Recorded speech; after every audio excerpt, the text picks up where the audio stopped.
Chapter number 4 contemporary south Asia. तो हम already 3 chapters complete कर चुके हैं, जो कि है the cold war era, end of bipolarity और अल्टरनेटिव सेंटर्स ऑफ पावर। तो अगर पहले वो 3 चैप्टर्स भी देखे तो वो जरूर देख कर आना। उन सबकी तुम्हें प्लेलिस्ट मिल जाएगी ऊपर आई बटन में, तो वो अवश्य ही देख लीजिएगा। हाँ, तो आज हम पढ़ने जा रहे हैं चैप्टर नंबर 4, जो कि हमारा कंटेम्पररी साउथ एशिया। तो आज मैं इसकी ब्रीफ इंट्रोडक्शन देने वाला हूं, बहुत ही छोटी सी इंट्रोडक्शन। उसके बाद हम टॉपिक वाइज हम इस चैप्टर को आगे बढ़ाएंगे और 3-4 पार्ट्स में हम इसको भी निपटा देंगे। तो आइए देखते हैं जो हमारा चैप्टर है कंटेम्पररी साउथ एशिया किस बारे में है और इस चैप्टर में क्या कह रहे हैं। So let's get started. 1, 2, 3, come on! तो सबसे पहले देखते हैं साउथ एशिया क्या होता है। साउथ एशिया क्या होता है ये यहां पे देखते हैं। South Asia is referred to a group of 7 countries, namely Bangladesh, Bhutan, India, Maldives, Nepal, Pakistan and Sri Lanka. ये हमारी 7 कंट्रीज का ग्रुप है ये, जिसको हम कहते हैं साउथ एशिया। कौन कौन सी? India, Pakistan, Bangladesh, Sri Lanka, Nepal, Maldives and Bhutan.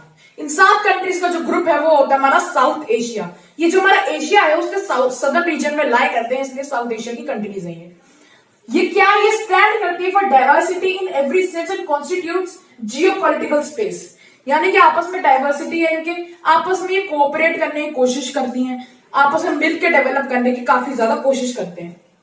China is an important player but is not considered to be a part of the region. China बहुत ही इंपॉर्टेंट प्लेयर अगर माना जाए, लेकिन वो साउथ एशिया का एक पार्ट नहीं मानते हैं। तो मैं अब साइड हट रहा हूं, या तो उसका स्क्रीनशॉट ले लेना या पॉज करके लिख लेना। जब मैं समझा रहा हूं तब तो लिखना मत, वरना कुछ पल्ले नहीं पड़ेगा। तो मैं साइड हट रहा हूं, लिख लो। तो आइए आगे देखते हैं। आगे क्या है? Despite many problems and limitations, Lanka and India have successfully operated a democratic system since their independence from British. क्या मतलब हुआ इसका? यानी कि काफी सारी दिक्कतें आई, काफी सारी परेशानियां आई, लेकिन हमारी साउथ एशिया की 2 कंट्रीज हैं, इंडिया और श्रीलंका। ये साउथ एशिया की इकलौती ऐसी 2 कंट्रीज हैं जो कि अपने इंडिपेंडेंस से लेके आज तक डेमोक्रेटिक रही हैं। इनके बीच में ना कभी मिलिट्री रूल आया, ना ही कभी मोनार्क आया। तो यानी कि ये 2 कंट्रीज ऐसी हैं जो अभी तक डेमोक्रेसी को सस्टेन की हुई है। इसमें बस इतना ही, मैं साइड हट रहा हूं, या तो पॉज करके लिख लो या स्क्रीनशॉट ले लो।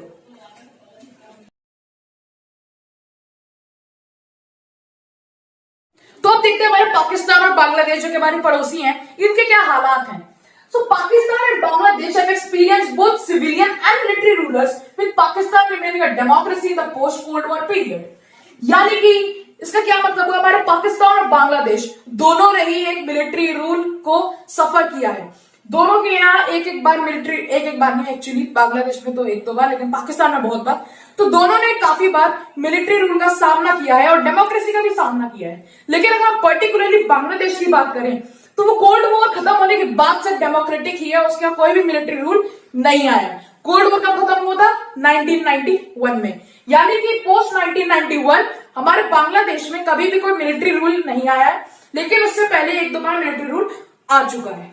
आगे देखते हैं। Pakistan began the post-Cold War period with successive democratic governments under Benazir Bhutto and Nawaz Sharif respectively, but it suffered a military coup in 1999. हो, तो क्या हुआ? पोस्ट कोल्ड वॉर पीरियड में, यानी कि 1991 के बाद में हमारा बेटा है, हाँ, तो हमारे पाकिस्तान ने क्या फेस करा? हमारे पाकिस्तान ने डेमोक्रेसी बनाई थी पहले। तो डेमोक्रेसी कैसे थी? पहले हमारी बेनजीर भुट्टो की सरकार बनी और फिर बनी हमारे नवाज शरीफ की सरकार।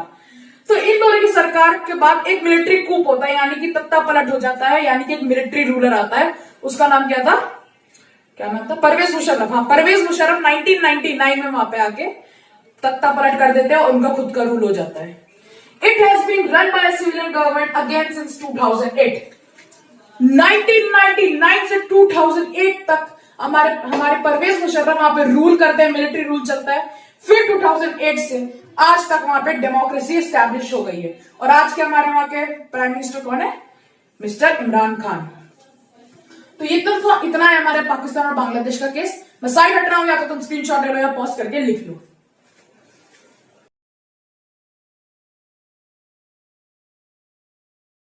तो बात करते हैं नेपाल नेपाल की कि नेपाल में एक्चुअली क्या होता है। तो till 2006 Nepal was a constitutional monarchy with the danger of the king taking over executive powers. यानी कि 2006 तक नेपाल हमारा मोनार्क सिस्टम था। मोनार्क सिस्टम जहां पे राजा महाराजाओं का रूल होता है और वहां पे काफी ज्यादा ये खतरा था कि जो किंग है वो एग्जीक्यूटिव पावर्स ले लेगा। एग्जीक्यूटिव पावर्स जो कि एक्चुअली प्राइम मिनिस्टर की होती हैं नॉर्मली, तो उनकी पावर्स को टेक ओवर कर लेंगे हमारे किंग, ऐसा डर बना हुआ था नेपाल में। In 2008, the monarchy was abolished and Nepal emerged as democratic republic. यानी कि 2008 में वहां पे मोनार्की को अबॉलिश कर दिया गया, पूरी तरीके से खत्म कर दिया गया और नेपाल बन जाता है हमारा फिर डेमोक्रेटिक रिपब्लिक बन जाता है। यानी कि वहां पे डेमोक्रेसी का इस्टेब्लिशमेंट हो जाता है। मैं साइड हट रहा हूं, या तो स्क्रीनशॉट ले लेना या फिर लिख लेना।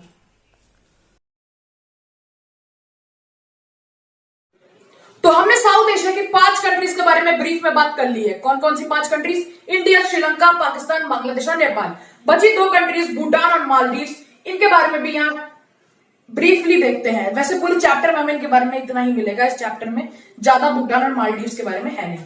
तो Bhutan became a constitutional monarchy in 2008 under the leadership of the king. It emerge as a multi party democracy. यानी कि 2008 में हमारा भूटान बनता है मोनार्की, कॉन्स्टिट्यूशनल मोनार्की जो कि चाइना में भी है, वो होती है हमारी कॉन्स्टिट्यूशनल मोनार्की। और फिर किंग के लीडरशिप में ये इमर्ज होती है मल्टी पार्टी डेमोक्रेसी में। यानी कि काफी सारी पार्टीज यहाँ पे इलेक्ट होके यानी कि एक तरीके से डेमोक्रेसी है लेकिन मोनार्की भी है, यानी कि इसी को हम कहते हैं कॉन्स्टिट्यूशनल मोनार्की। तो बात करते हैं मालदीव्स की, वहां पे क्या होता है। The Maldives is the other island nation which was a सल्तनत till 1968 where it was transformed into a republic with a presidential form of the government. क्या मतलब है इसका? तो मालदीव जो कि एक आइलैंड नेशन है, जस्ट लाइक भूटान, काफी छोटा सा आइलैंड है, मैप में आप देखोगे तो एक सल्तनत है। यानी कि यहाँ पे जैसे हिंदू में अगर किंग का राज होता है तो मुस्लिम स्टेट्स में होता है सुल्तान का राज, ठीक है। तो 1968 तक ये सुल्तानियत था, यानी कि यहाँ पे सुल्तान का राज हुआ करता था। लेकिन फिर ट्रांसफॉर्म हुआ रिपब्लिक में और इन्होंने अपनाई presidential form of government. Presidential form of government वो होती है जहां सारी पावर्स हमारे प्रेसिडेंट के पास होती है। जैसे कि यूनाइटेड स्टेट्स ऑफ अमेरिका में प्राइम मिनिस्टर नहीं होता, सिर्फ एक प्रेसिडेंट होता है, जो कि अभी है डोनाल्ड ट्रंप, और अभी इलेक्शन में पता नहीं चेंज हो सकते हैं। हाँ, तो आगे देखते हैं। In June 2005, the Parliament of Maldives voted unanimously to introduce a multi-party system. जून 2005 में पार्लियामेंट ने यूनानिमसली यानी कि मिलकर एक फैसला लिया कि हमको मल्टी पार्टी सिस्टम लाना होगा अपने देश में, अपनी कंट्री में। मल्टी पार्टी सिस्टम का क्या फायदा होता है? मल्टी पार्टी सिस्टम का फायदा बहुत होता है। जैसे हमारी कंट्री में पीपल के पास चॉइस होता है कि हम किसको इलेक्ट करें। The Maldivian democratic party dominates the political affairs of the island. अब जैसे आप किसी कंट्री में अलग अलग कंट्री में एक डोमिनेंट पार्टी होती है। जैसे आज के टाइम पे देखें तो बीजेपी काफी डोमिनेंट पार्टी इंडिया में। अगर हम पोस्ट इंडिपेंडेंस टाइम पे देखें तो कांग्रेस काफी डोमिनेंट थी। तो वैसे ही यहाँ पे मालदीव्स में काफी टाइम से डोमिनेंट है हमारी Maldivian democratic party, also known as MDP. और लेटेस्ट इलेक्शन 2018 में भी एमडीपी पावर में आई है इलेक्शंस को जीत के। तो मैं साइड हट रहा हूं, या तो स्क्रीनशॉट ले लेना या फिर पॉज करके लिख लेना। तो यहीं पे हमारी आज की वीडियो कंप्लीट हो गई है। लेकिन अभी हमने ब्रीफ में पढ़ा, अभी हमें डिटेल में पढ़ेंगे नेक्स्ट पार्ट में। अब हम अगले 4 पार्ट से पढ़ेंगे पाकिस्तान के बारे में डिटेल में, बांग्लादेश के बारे में डिटेल में, श्रीलंका के बारे में डिटेल में, फिर नेपाल के बारे में डिटेल में। फिर हम पढ़ेंगे हमारे इंडिया के साथ इनके पर्सनली क्या रिलेशन है, यानी कि इंडो पाक रिलेशन, काफी प्यारे रिश्ते हैं इंडिया पाकिस्तान के।